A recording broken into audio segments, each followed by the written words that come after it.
নমস্কার।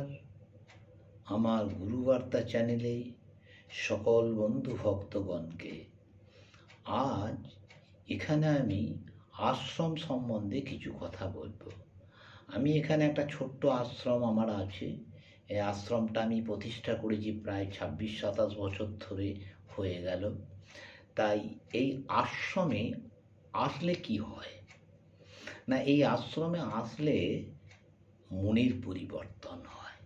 দেখবেন আপনি বাড়িতে থাকলে যেভাবে থাকেন, কিন্তু কোনো আশ্রমে যদি আপনি যান, দেখবেন আপনার মানসিক দিকটা উন্নত হয়ে যাচ্ছে। কেন হয়ে যাচ্ছে না, আশ্রমে সবসময় পবিত্রতার সহিত নাম হয় এবং সেই নামের মাঝে থাকে একটা গুণ, আর সেই গুণটাকে আপনারা তখন উপলব্ধি করতে পারবেন।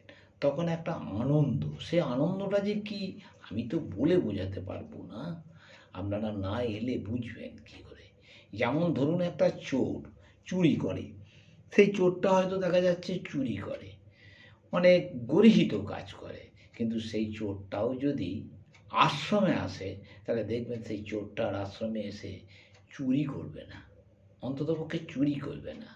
এবং সে যদি প্রতিনিয়ত আসতে শুরু করে, তাহলে কি হবে, তার চৌর্যবৃত্তি চলে যাবে এবং সে একটা আস্তে আস্তে প্রকৃত মানুষের দিকে এগিয়ে যাবে।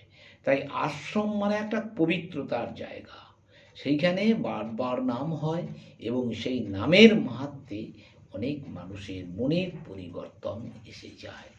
তাই আমি বলবো কি, আশ্রমে আসুন, গুরুদেবের কথাগুলো শুনুন, দেখবেন আপনার জীবনে অনেক উন্নতি আসবে।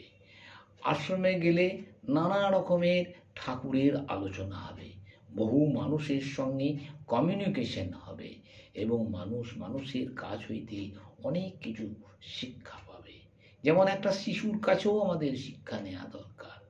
এই বোধটা যখন আসবে, তখন আপনি সত্যিকারের জ্ঞানী হতে পারবেন।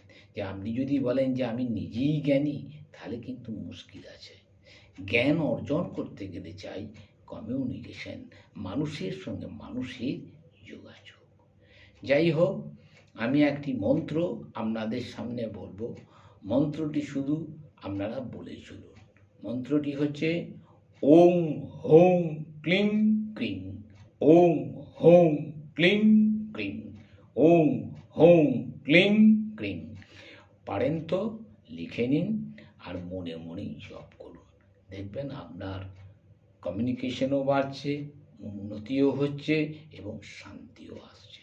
যাই হোক, এই ভিডিওটি দেখে যদি আপনাদের ভালো লেগে থাকে, তাহলে অবশ্যই আমাকে সাবস্ক্রাইব করুন এবং ফলো করুন মানুষ হওয়ার জন্যে।